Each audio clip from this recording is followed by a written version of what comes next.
bienvenue sur Éclaire ton bise, le podcast qui t'aide à gagner en clarté et à mettre ton bise en avant. Je suis Vanessa, maman de jumelles et mentor business, et j'accompagne les entrepreneurs en manque de temps à jongler entre leur vie pro et perso sans bouffer leur vie de famille.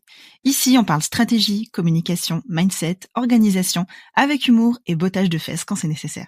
Si tu sens aujourd'hui que tu es freiné ou que tu stagnes dans le développement de ton business sans comprendre l'origine du problème, arrête-toi, tu es au bon endroit. Hello et bienvenue sur Éclaire ton bise. Je suis contente de vous retrouver cette semaine avec un invité, une fois n'est pas coutume. C'est tous les 15 jours en ce moment, je sais pas si vous avez remarqué, mais du coup c'est un coup moi, un coup les invités. Et du coup on parle, donc sur le mois de septembre on avait fait une série sur la vente, la page de vente, etc. Et là sur le mois de octobre on est parti sur plus un concept au niveau de Instagram, comment améliorer sa stratégie, améliorer son contenu, etc. Et on continuera sur le mois de novembre avec le même sujet. Et pour le sujet d'aujourd'hui, donc qui va être comment optimiser au maximum ton profil Instagram pour attirer des clients et qu'ils restent tant qu'à faire, ça reste l'objectif. J'ai invité pour cet épisode Antoine Gérard. Antoine, hello. Hello! Merci pour l'invitation. Mais avec plaisir. Écoute, c'est à charge de revanche. Parce que tu m'avais invité il y a un peu plus d'un an sur le tien, donc il était temps que tu viennes sur le mien. Merci beaucoup. Merci. Antoine, est-ce que tu peux un petit peu te présenter du coup et ce que tu fais toi avec ton compte sur Instagram? Y a pas de souci. Du coup, je suis Antoine Gérard, comme on l'a déjà dit. J'ai tendance à me présenter toujours de la même manière, et que avant tout, je suis une personne qui est convaincue que chaque personne a de la valeur à apporter au monde et qu'on mérite que cette valeur soit vue, estimée, payée. Et du coup, mon but dans la vie, c'est de faire en sorte que les gens, arrivent à vendre au prix juste, même s'il y a moins cher ailleurs, même s'ils n'ont pas beaucoup d'audience, même si, malgré tout, qu'ils arrivent à vendre en étant payés au prix juste, en étant choisis pour eux et pas pour leurs tarifs. Et donc, je vais parler de tout sujet qui peut m'aider dans cette direction-là, que ce soit du pricing, de la stratégie de contenu, de la stratégie de marque personnelle, etc.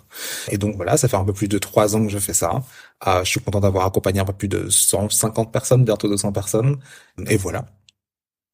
C'est chouette. Et on a grandi à peu près en même temps en plus sur Instagram, parce qu'on a nos comptes se suivent au niveau du nombre d'abonnés et de notre audience de manière générale. Donc c'est assez rigolo de voir qu'on a toujours à peu près le même rythme. On se suit. Ouais. Et je pense que tu seras d'ailleurs d'accord avec moi pour dire que avoir une grosse visibilité d'un coup et donc faire des choses très virales, ça sert pas forcément à grand chose, parce que du coup derrière on va potentiellement avoir une audience qui sera pas qualifiée, alors qu'en grandissant à notre rythme de cette manière, on a potentiellement des clients qui sont beaucoup plus investis et beaucoup plus en lien avec ce qu'on fait et qui potentiellement vont plus convertir que quand on voit des fois des comptes qui montent de 1000 à 10 000 abonnés et qui derrière ne vendent pas plus parce que l'engagement il est pas là, quoi. Ouais, en fait, le truc, c'est que la viralité, ça peut être un très puissant levier, mais à condition que tu as un système qui soit optimisé de base, parce que si tu ramènes de la visibilité sur quelque chose qui fonctionne pas, tu auras de la visibilité, super, peut-être et encore, c'est pas parce que tu as de la visibilité que tu vas avoir des personnes qui s'abonnent, et même si les personnes s'abonnent, ça veut pas dire qu'ils vont être engagés, ça veut pas dire qu'ils vont acheter ce que tu fais, etc. Donc là, les gens ont tendance à courir après la visibilité en premier, alors qu'en fait, d'abord, t'as un truc qui fonctionne, puis après, à la rigueur, on peut parler, on peut parler, gagner plus de visibilité, tout ça. Je suis totalement d'accord avec toi. Et du coup, je pense que comme moi, tu as remarqué qu'on avait des clients et des abonnés qui étaient assez frustrés de faire beaucoup d'efforts et de pas voir de résultats. Est-ce que tu peux nous parler, toi, de ce que tu as observé à ce sujet?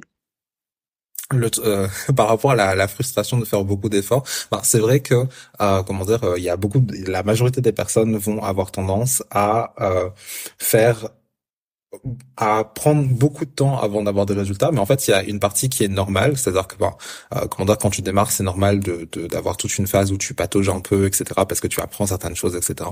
Mais à ça on va y ajouter plein de choses où les personnes vont peut-être mettre leurs efforts sur des choses qui n'ont pas tant d'importance, mais comme au départ tu sais pas trop qu'est-ce qui a vraiment de l'importance et tout. Par exemple, on te pose souvent la question, est-ce qu'on devrait poster tous les jours sur Instagram ou ce genre de choses. Il y a des personnes qui vont poster tous les jours en pensant que c'est ce qui va leur amener des résultats, alors qu'en fait poster tous les jours ça va te servir à peut-être augmenter en compétences, apprendre les codes, etc. Mais c'est pas parce que tu postes beaucoup que tu vas avoir des résultats. Ça va te faire augmenter en compétences, mais c'est pas ça qui va t'amener des résultats, surtout si tu démarres, que tes contenus sont pas encore ouf, parce que c'est normal, tu commences, etc. Bref, et du coup, entre le fait que ça peut être frustrant de toute façon t'as toujours une phase où tu fais des efforts qui sont pas forcément récompensés tout de suite, mais ça veut pas dire que ça va pas être récompensé tout court parce que ça vient par la suite. Mais aussi le fait que on a tendance à courir un peu dans tous les sens, à être au four au moulin, tester toutes les dernières techniques pour essayer d'avoir des résultats au final, ce qui nous épuise un peu, comment dire, pour enfin, beaucoup plus d'efforts pour pas spécialement plus de résultats. Et voilà. Ouais, ben oui, mais c'est clair en plus. Ça, c'est tu mets forcément beaucoup d'efforts au début et puis en fait tu plantes plein de petites graines en fait, mais c'est après que les graines elles germent et qu'elles commencent à pousser quoi. Mais au départ il faut en planter beaucoup avant de voir vraiment un résultat quoi. Enfin c'est une image un peu bidon, hein, mais je pense que tout le monde la comprend, hein, tous ceux qui font du potager en tout cas.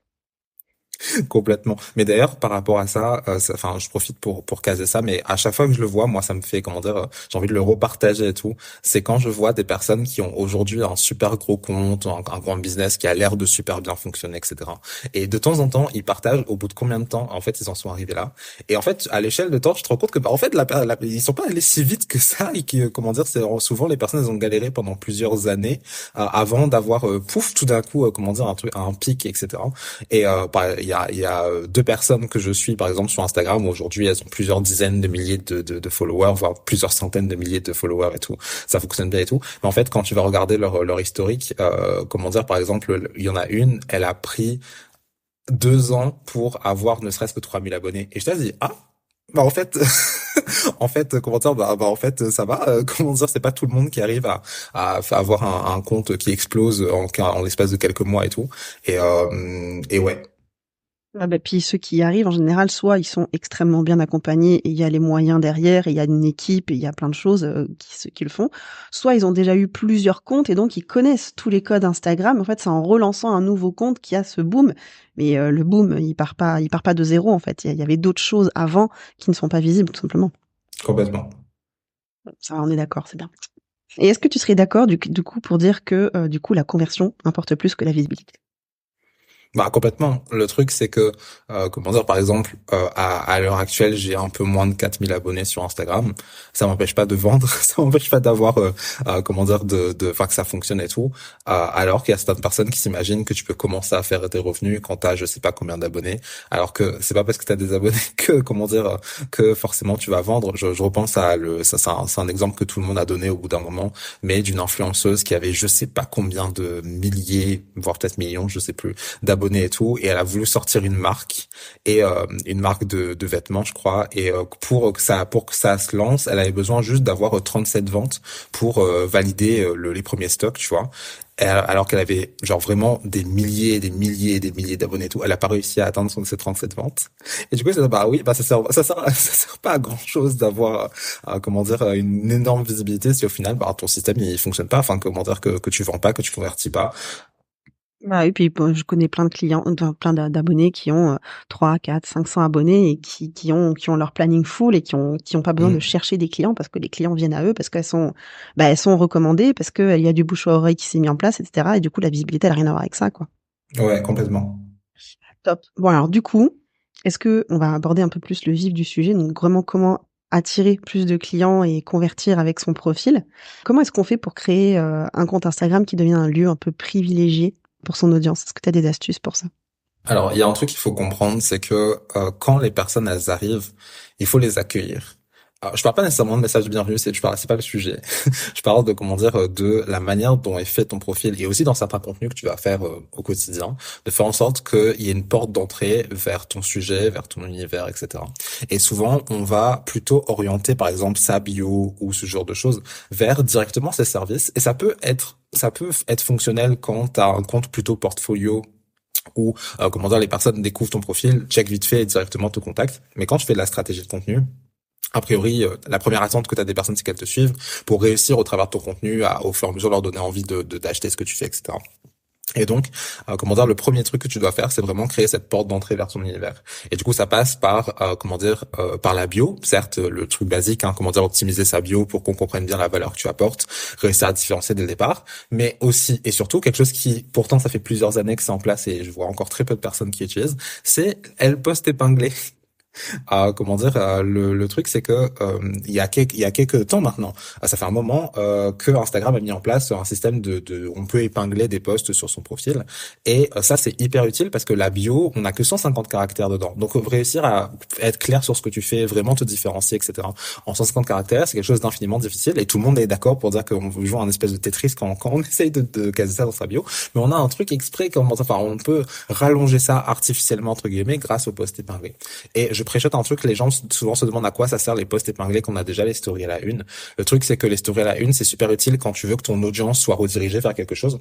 Genre, comment dire, justement, par exemple, pour présenter tes offres, etc., c'est intéressant de les mettre plutôt en story à la une. Par contre, quand tu veux optimiser le fait que quand les personnes, elles arrivent, comment dire, elles voient quelque chose, elles puissent s'abonner, et que, en plus de s'abonner, soient rapidement des personnes qualifiées, quand on arrive sur un profil, ce qu'on va voir le plus fréquemment, c'est d'abord les posts en eux-mêmes d'une personne avant les stories à la une, quand on découvre à peine le compte, et donc de faire en sorte, grâce à tes posts épinglés, de créer une espèce de tunnel de vente entre guillemets, où comment dire, tu vas avoir un post qui va plus être là pour accueillir les personnes, faire en sorte de dire ok, ici tu vas trouver cette valeur là, ça va t'aider à faire ci, ça, et que comment dire, je vais aborder tel sujet, plutôt un post plutôt de comment dire, de qualification, où dedans soit tu vas donner de la valeur enfin vraiment de la valeur pratique aux personnes pour que vraiment elles se disent c'est un compte chouchou un compte pépite sur lequel je suis tombé, etc. Et un troisième post qui va être plus un post de conversion, on va dire, qui va dire ok, mais en fait au-delà de ton compte Instagram, quand on s'est abonné à toi, c'est quoi next step, c'est quoi la suite. Donc si c'est directement travailler avec toi, comment est-ce qu'on fait pour te contacter, comment est-ce qu'on fait pour accéder à telle offre, etc. Et si la suite c'est genre ta newsletter ou ton podcast, etc., quelque chose qui va promouvoir ça. Et ce qui fait qu'en fait, dès que les personnes vont arriver, déjà tu auras vraiment pu montrer la valeur que tu as à leur apporter. Donc le fait que les personnes s'abonnent, ça va être plus efficace. Et au-delà du fait que les personnes s'abonnent, du coup de rapidement les qualifier, parce qu'ils auront déjà pas mal de choses qui vont être prévues pour elles, pour qu'elles soient les plus intéressées possibles par ce que tu fais. Ça pallie un peu le côté aléatoire entre guillemets quand on poste au jour le jour, même si on peut avoir différents types de contenus, certains pour une audience plus récente, certains pour une audience plus ancienne, etc. Là, ça permet d'avoir un peu plus la main mise sur qu'est-ce que voient les personnes quand elles arrivent, même si forcément on n'a pas tout le total contrôle, mais un peu comme sur un site internet où tu sais qu'a priori tout le monde va passer par ta page, ta page d'accueil. Il y a beaucoup de personnes qui vont aller regarder la page à propos, pas tout le monde, mais c'est souvent une page qui est très visitée, etc. Ça permet de créer le même principe sur ton profil, mais accessible dès le départ, contrairement au story à la une où les gens vont avoir moins le réflexe de le regarder systématiquement. Ouais, mais totalement. Mais ça fait des mois que je parle des posts épinglés et que je recommande d'épingler quelques posts au moins, si ce n'est au moins les plus importants. Par exemple, d'aller regarder dans tes statistiques et te dire, OK, ce post-là, c'est celui qui m'a rapporté le plus d'abonnés. Potentiellement, peut-être que je le mette en avant parce que les personnes qui vont arriver sur mon compte, si elles le voient, vont peut-être rester et s'abonner. Ou le post qui t'a rapporté, peut-être le plus de likes ou le plus d'enregistrements. Ou un post qui sert à promouvoir, par exemple, ton freebie ou une de tes offres. Enfin, mais il y a plein de types de posts à épingler, on est d'accord là-dessus, qui servent en fait, qui ont un objectif et pas juste de dire tiens ça c'est un truc important sur moi. Ouais, OK, mais à quoi ça sert pour ton audience, quoi? Complètement. Le truc, juste, justement, t'as dit un truc important, c'est que si tu veux épingler un post qui n'était pas spécialement prévu à la base pour être épinglé, c'est-à-dire un post classique que tu veux remettre parce qu'il a particulièrement bien marché, faut faire attention il a marché pour quelle raison? Parce que typiquement, si, par exemple, il a eu beaucoup de visibilité, genre, imaginons, c'est un reel, qui a, t'as eu plein de vues et tout, mais qu'il a pas tant converti que ça en abonnés. Qu'il a pas eu, qu'il t'a pas apporté tant d'abonnés que ça, etc. C'est pas le plus intéressant à épingler, en tout cas pas en premier. Mais si c'est un post par exemple qui a eu moins de visibilité, mais en termes de conversion pure, c'est-à-dire ratio entre le nombre de personnes non abonnées qui ont vu et le nombre de personnes qui se sont abonnées derrière, c'est plus intéressant. Mais ce serait peut-être plus intéressant de mettre celui-là, que celui qui a eu spécialement plus de visibilité là-dessus. Et ouais, c'est pour les posts on va avoir particulièrement de la valeur, que ce soit parce que les personnes ont beaucoup enregistré, parce que les personnes ont beaucoup liké, etc. Ça peut être intéressant aussi. Et ouais. Est-ce qu'il y a d'autres composants essentiels pour toi pour un profil Instagram qui convertit? Évidemment, t'as l'aspect stratégique, du coup. Dans ta manière de créer du contenu. En fait, en tout cas, si tu utilises majoritairement Instagram pour convertir en clients, il va avoir hyper important de réussir à amener les personnes à créer du lien avec toi. Et du coup, de réussir à créer ce côté, proximité avec les personnes, ce côté vraiment, où il crée un lien avec ces personnes-là. Et donc, ça va passer d'une part sur ton profil en lui-même, donc dans tes posts, etc. Réussir à créer du contenu. Souvent, on va donner, par exemple, des contenus, comment dire, éducatifs, genre valeurs pratiques, comment faire ci, comment faire ça, X astuces pour, etc. Et ça, c'est cool, hein. En commentaire, ça permet aux personnes de commentaire, ça permet d'apporter d'apporter de la valeur aux personnes, et ça crée une considération rationnelle en mode, ouais, cette personne elle donne des conseils intéressants et tout. Mais si on veut vraiment, faire en sorte que les personnes aient envie de travailler avec nous, qu'elles soient converties facilement, il y a aussi, tout ce qui est considération émotionnelle, du coup. Donc, plus mettre en avant, son histoire, les valeurs qu'on a, nos points de vue, nos opinions, tout ce genre de choses qui vont permettre, de créer un lien avec les personnes. Et ouais. Et donc ça, et puis évidemment, parler souvent de ses offres, et pas en parler qu'une fois une fois tous les 2 mois. Ouais, ça, c'est une catastrophe, ça. Mais c'est le nombre de fois où mes clients me disent, oui, j'arrive pas, je vends pas, je comprends pas. Mais t'en as parlé combien de fois? Une. Ça suffit pas. Commence par en parler plus souvent déjà, on verra après si ça Ouais, marche pas. complètement. Parce que du coup, en fait, l'astuce, l'astuce, c'est que en soi, tu pourrais parler de tes offres quasiment tous les jours si tu voulais, sans que ça gêne les personnes, à condition d'avoir plusieurs manières d'en parler. Et souvent, les personnes, elles sont bloquées à en vouloir en parler qu'une fois, rarement, parce qu'à chaque fois qu'elles en parlent, elles vont forcément vouloir sortir un giga pitch de vente en mode, tu sais, en mode vraiment avec les templates bien rédigés, etc., etc. Genre vraiment pitch de vente brut. Et tu peux faire ça de temps en temps, hein, il y a pas de souci avec ça, mais c'est en fait si tu fais ça tous les jours, effectivement, à la fois c'est lourd pour toi et à la fois ça va être lourd pour ton audience, mais t'as plein de manières différentes en fait de parler de ton offre qui te permet d'en parler un petit peu tous les jours. Peut-être qu'aujourd'hui tu vas faire un gros pitch, ok, mais demain peut-être que tu pourras juste faire en ce moment je suis en train de travailler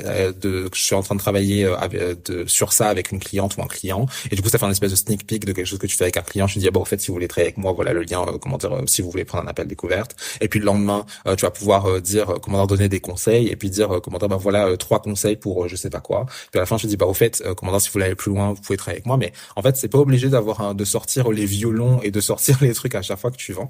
Et en fait si t'arrives à varier la manière dont tu parles de ton offre et que tu en parles plus souvent, forcément tu vas en parler plus souvent. Les gens vont toujours avoir en tête le fait que tu as quelque chose à vendre sans que tu aies besoin de les saouler, et forcément tu vas pouvoir plus vendre parce que forcément, plus tu multiplies les points de contact où tu parles de ton offre, plus t'as de chances que ça convertisse au final. C'est ça. Et regardez un peu les comptes qui vendent vraiment sur Instagram et regardez la fréquence à laquelle ils parlent de leurs offres, et vous allez être étonnés de voir que en fait c'est les jours. Dans tout leur contenu, il y a toujours un truc, un lien. C'est soit sur les posts, soit sur les stories, soit sur la newsletter, mais il y a toujours un moment où ils vendent en fait. Et eux, ils se retiennent pas en fait. Et c'est bien parce qu'ils ne se retiennent pas de se dire mince, je vais déranger, que ça fonctionne pour eux. Et c'est pas pour autant que leur audience elle est gênée. Et ceux qui sont gênés, ils s'en vont. C'est parce qu'ils sont pas intéressés, Ouais. quoi. Donc, mais vraiment, ne vous sentez pas gêné de parler de ce que vous vendez au quotidien, hein. Et ça peut aider des gens, et rien que parce que ça peut aider des gens, vous avez un peu le devoir d'en parler, parce que si vous n'en parlez pas, vous les aidez Mais pas. complètement. J'aime bien l'image de l'artiste, du chanteur, de la chanteuse et tout. Imagine, il y a Taylor Swift qui va sortir son nouvel album, qui est là, ah non, mais j'ai déjà parlé que j'ai sorti mon dernier album hier, du coup, aujourd'hui, je vais pas en parler. Alors que non.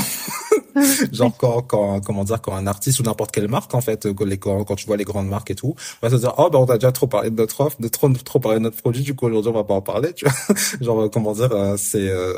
y a aucun souci d'en parler tous les jours et tout. Et même si t'arrives à intégrer ça dans ta com en mode tu apportes de la valeur aux personnes, tu crées du lien avec les personnes tout en parlant de ton offre et tout, c'est tout à fait possible. Mais juste faut oser en parler parce que tu fais du mal à personne quand tu parles de ton offre en fait. Au pire les personnes sont pas intéressées, mais c'est pas autant un big deal que ce que tu crois. Genre juste s'ils sont pas intéressés, ils vont passer à la suite et puis regarderont ton prochain contenu et puis c'est tout. Genre puis s'ils sont pas intéressés de toute façon, c'est pas tes clients idéaux, donc we don't care. Donc voilà quoi. Ouais, totalement d'accord. Puis, il y a qu'à voir quand il y a une campagne de pub, je sais pas, je parle d'un exemple qui peut vous parler, mais peut-être un nouveau mascara. Vous regardez la télé, vous allez allumer la télé, vous regardez les pubs, ça va être une pub toutes les 2 heures minimum, quoi. Enfin, quand vraiment les marques se mettent à faire de la promo, ils mitraillent. Mais il faut que vous fassiez pareil. Est-ce qu'il y a un moyen de s'assurer que notre profil va vraiment attirer des personnes qui seront intéressées par notre contenu et nos services? Déjà, en entrant en matière, quand tu mets en avant ce que tu fais, alors Donc déjà au travers de tes contenus, mais dans ta bio, dans un éventuel post épinglé, etc. En premier lieu, avant de parler de toi, de qu'est-ce que tu fais, de comment dire là-dessus, en premier lieu, parler de ta cible, genre de qui tu vises. Et donc de comment dire de mettre en avant d'abord les problématiques des personnes que tu vises, etc.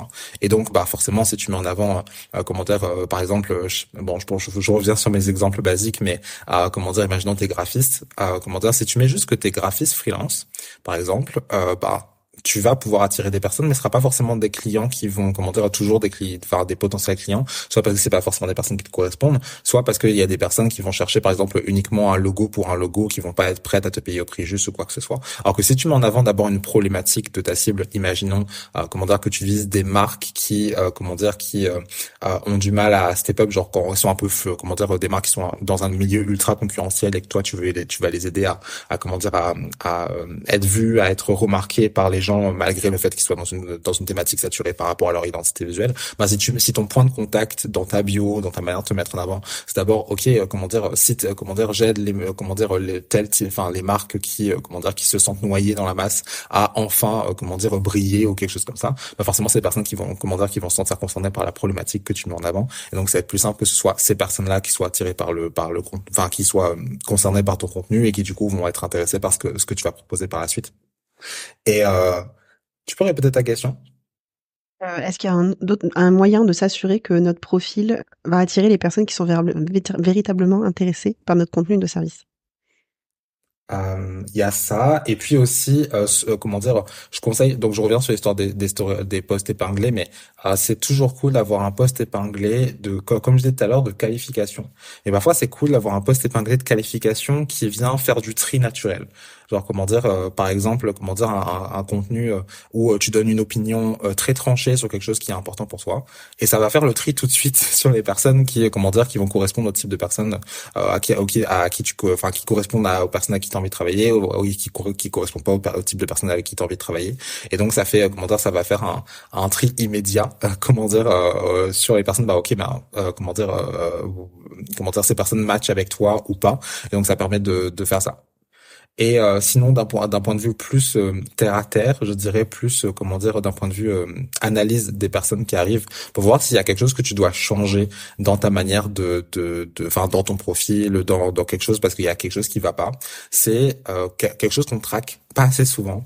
C'est premièrement le taux de conversion de ton profil, et deuxièmement le type de personne que tu attires, c'est quel type de personne.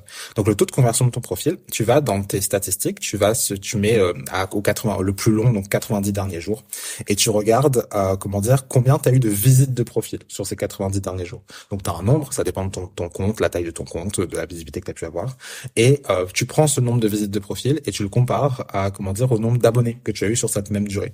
Alors abonnés bruts, parce qu'en fait que sur Instagram, tu as le nombre de personnes qui se sont abonnées, le nombre de personnes qui se sont désabonnées, et le nombre du coup net de combien ça fait, le nombre brut, parce que le nombre de personnes qui se sont désabonnées, ça ne nous concerne pas trop dans ce calcul-là. Donc vraiment, et du coup tu vas avoir un espèce de pourcentage qui va te dire par rapport au nombre de personnes qui ont visité ton profil, combien de personnes se sont abonnées. Et du coup là tu peux avoir une idée si est-ce que c'est un chiffre qui te satisfait ou pas. Si jamais les gens veulent avoir un chiffre auquel se rattacher, moi la dernière fois que j'avais fait un espèce de sondage, j'avais demandé à plein de personnes comment ça se passait. En général, si c'est en dessous de 5%, on pourrait faire mieux. Sinon entre 5 et 10% c'est bien, et plus de 10% en général c'est rare, mais c'est cool. Donc ça. Et si jamais, attention, parce que des fois tu peux avoir des visites de profil pour une autre raison. Par exemple, si t'as si en ce moment t'avais fait une promotion, si tu utilises ManyChat, pour des automatisations par message, etc. Là t'as des visites de profil qui ne sont pas nécessairement des personnes qui n'étaient pas abonnées à toi, donc tu peux pas utiliser ça. Par exemple, moi-même je peux pas utiliser cette manière de faire. Donc quand t'as ça, du coup t'as une stat qui est moins précise, mais que du coup elle sera déjà mieux que qui enlèvera ces fausses visites de profil. C'est, au lieu de prendre les visites de profil, je prends juste le nombre de personnes non abonnées qui ont vu ton contenu sur la période en question. Donc là du coup on passe, alors du coup là c'est plus 5%, la référence, ça va plutôt être quelque chose entre 1 et 3%. Si t'es en dessous de 2%, on va dire que ça commence à être après ça dépend du type de contenu que ça a été, mais on va dire entre 1 et 3% c'est bien, en dessous d'1% c'est quand même c'est pas ouf, et au-dessus de 3% c'est cool.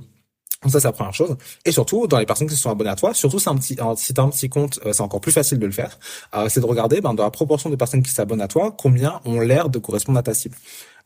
Du coup, comment dire, par exemple, moi, si je devais faire ça, du coup, chaque personne qui arrive, est-ce que cette personne, elle est entrepreneur, est-ce qu'elle est prestataire de service, est-ce qu'elle correspond à ma cible ou pas? On peut pas faire ça systématiquement parce qu'il y a certaines personnes qui vont nous suivre avec leur compte personnel ou ce genre de choses. Mais comment dire, comment dire, il y a plein de cas de figure. A priori, on peut le faire. Et du coup, ça te permet de voir, ok, est-ce que j'attire les bonnes personnes? Est-ce que ça a l'air d'être des personnes qui, comment dire, qui correspondent à ma cible ou pas? Et du coup, ça te permet de voir si t'as quelque chose à corriger, soit dans ta manière de te présenter, soit dans le contenu que tu fais pour attirer les personnes. Top. Merci pour toutes ces petites précisions du coup. Je vous remettrai les calculs exacts dans la description de l'épisode. Ce sera peut-être un petit peu plus simple à suivre pour ceux qui ont essayé de noter. Est-ce que tu aurais des cas pratiques ou des exemples de personnes qui ont réussi l'optimisation de leur profil et de ce que ça a changé pour eux?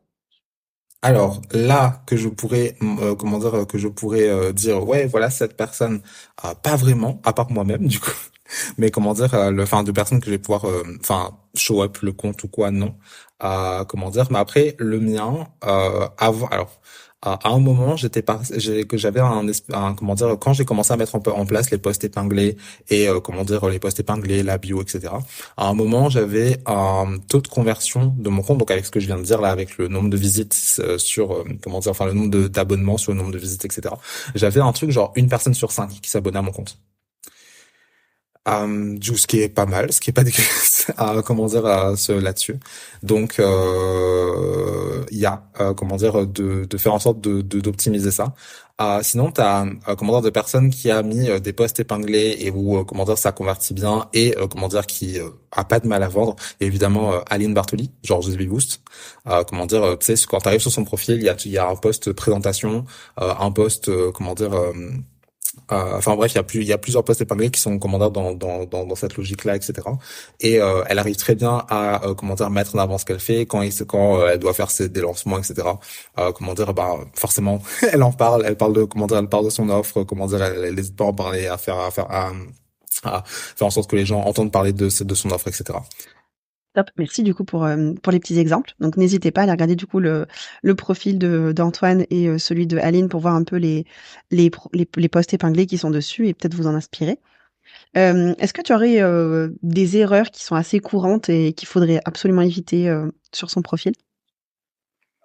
Alors, il y en a deux que j'ai déjà un peu de truc. La première chose, c'est que ça va un peu à l'encontre de ce que j'ai dit jusqu'à présent, mais en point d'entrée de ton compte, c'est pas forcément une bonne idée de mettre tout de suite en avant tes offres, genre dans ta bio ou des trucs comme ça. Genre, parce qu'en fait, quand les personnes te découvrent pour la première fois, le but, c'est que, a priori, si tu fais de la stratégie de contenu, c'est qu'ils s'abonnent en premier lieu. Et donc, dans ta bio, en tout cas, ce que tu vas mettre en avant, c'est pourquoi est-ce qu'on devrait s'abonner à toi, pourquoi est-ce qu'on devrait s'intéresser à ce que tu fais avant de venir sur n'importe quelle offre et tout, parce que le moment où on lit ta bio, c'est le moment où on te découvre. Donc, a priori, les personnes sont pas prêtes à travailler avec toi. Par contre, après, du coup, dans tes posts, tu vas pouvoir, dans tes posts épinglés ou dans tes stories à la une, du coup, tu vas pouvoir mettre en avant présenter tes offres, etc. Donc ça, c'est la première chose, c'est de pas, tout ce que je disais tout à l'heure, de pas créer vraiment une porte d'entrée vers ce que tu fais, ton univers, etc., de vouloir tout de suite, convertir. Alors que, ce serait bien d'avoir un petit, un accueil aux personnes quand elles arrivent sur ton profil, etc. Donc c'est la première chose. Et deuxième chose, c'est qui est plus courante et ça c'est quoi que ce soit mais c'est de mettre en avant sa thématique ou son métier pour son métier par son métier. C'est-à-dire que tu vas mettre en avant que par exemple tu es graphiste freelance et que tu fais des logos, etc. Enfin bref, tu vas parler de ton métier. Mais tu mets jamais en avant en quoi est-ce que c'est censé intéresser les gens. Pourquoi est-ce qu'ils sont censés en avoir quoi que ce soit à faire, que tu sois graphiste freelance, en quoi ça va changer leur vie, à commenter là-dessus. De pas mettre en avant, ok, mais en fait, tu sers à quoi? Pourquoi est-ce que la personne devrait s'intéresser à, dans ce cas-là, le fait d'avoir une identité visuelle, de changer son identité visuelle. Si on est rédacteur web, rédactrice web, pourquoi est-ce que ça devrait intéresser les personnes de commencer à faire à déléguer ou à commencer à avoir un blog ou quelque chose comme ça. Si t'es, tes assistants virtuels, assistantes virtuelles, pourquoi est-ce que les personnes devraient, déléguer cette partie-là, etc. Enfin, souvent, on va mettre en avant son métier comme si la plus-value qu'allaient avoir les personnes était évidente, alors que pas du tout. Surtout que pour un même métier, il va avoir plusieurs plus-values en fonction de à qui on s'adresse. Ça va pas être la même chose, on va pas avoir le même discours, etc. Et donc, il faut expliciter cette valeur. Et même, la valeur que t'apporte personne est limite plus importante que ton métier, en fait. Si, quand tu expliques la valeur que tu apportes dans ta bio, dans des posts épinglés, dans ce que tu fais, on passe un peu à la trappe exactement qu'est-ce que tu fais, etc. C'est pas grave, parce que c'est pas le plus important, en fait. Le plus important, c'est, ok, mais tu vas aider les personnes à faire quoi? Quels bénéfices ils vont en retirer? Et ça vaut autant quand les personnes te découvrent, c'est-à-dire pourquoi est-ce qu'ils devraient s'abonner, que quand tu présentes tes offres, quand tu parles de tes offres, pourquoi est-ce que les gens devraient en avoir quoi que ce soit à faire du fait que tu as telle offre, telle prestation de service, telle formation, pourquoi ça devrait les intéresser, en fait, pourquoi ils devraient en avoir quelque chose à faire. Le travail des bénéfices tout simplement pour l'audience, tout à fait. J'aimerais maintenant qu'on parle un tout petit peu parce que du coup, je sais que tu as un produit qui s'appelle Profil Irrésistible, qui sert justement à transformer son profil Instagram en aimant un client. Parce que je me semble que c'est exactement l'objectif de ce programme. Est-ce que tu peux nous en parler un petit peu? Ah oui. Alors, profil irrésistible, du coup, le but, c'est de venir faire le copywriting de tout ton profil en passant par même le titre, le truc en gras là au-dessus de la bio, comment je fais pour l'optimiser au maximum, pour sortir du lot, capter l'attention et tout, la bio, les posts épinglés, les stories à la une, etc. À l'intérieur, en fait, tout à l'heure, je disais qu'il y a plein de manières de faire les posts épinglés, et c'est vrai, à l'intérieur, j'ai listé 14 manières de faire les posts épinglés, mais j'ai pas juste dit, 14 idées pour faire tes posts épinglés. Genre, je fais slide par slide, genre si tu fais un carrousel ou comment d'un principe, ok, mais comment est-ce que tu fais le copywriting exact, comment est-ce que tu fais pour structurer ça de sorte à ce que ça optimise le plus possible, que les personnes qui arrivent s'abonnent à toi, que ce soit des personnes qualifiées le plus rapidement possible, et du coup que ça amène à la vente au final. Vraiment, tout le but de la chose, c'est que tu es le meilleur taux de conversion possible sur ton profil. En gros, que t'aies pas besoin d'avoir plus de visibilité pour convertir plus de personnes qualifiées en abonnés. Est-ce que tu aurais d'autres ressources, des conseils à donner à quelqu'un qui chercherait vraiment à optimiser son profil et à mettre en pratique tout ce qu'il a appris dans cet épisode? Souvent, quand l'optimisation, ça passe pour la plupart du temps avec toutes les erreurs qu'on fait au départ. L'optimisation passe souvent par enlever des choses plutôt que rajouter des choses.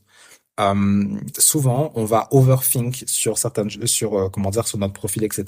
Par exemple, il y a des personnes qui vont pas, par exemple, tu sais, souvent dans la bio, il y a des personnes qui vont avoir la formulation j'aide X à faire Y grâce à Z. Et c'est vrai que c'est pas la plus originale des formulations. On peut avoir des formulations plus originales, etc.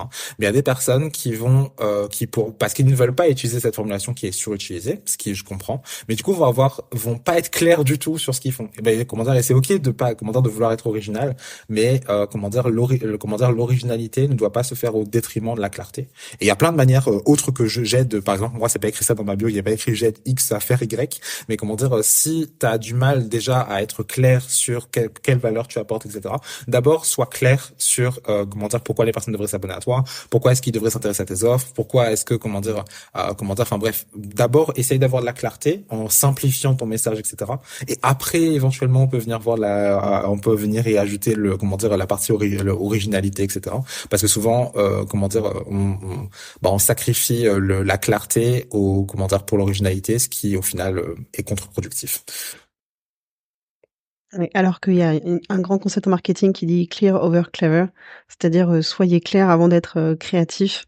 En gros, ça peut être la traduction la plus correcte, donc je suis totalement d'accord avec ça. D'ailleurs, la clarté fait partie de mes valeurs business, donc je ne peux être que d'accord avec ce que tu viens de dire, Antoine.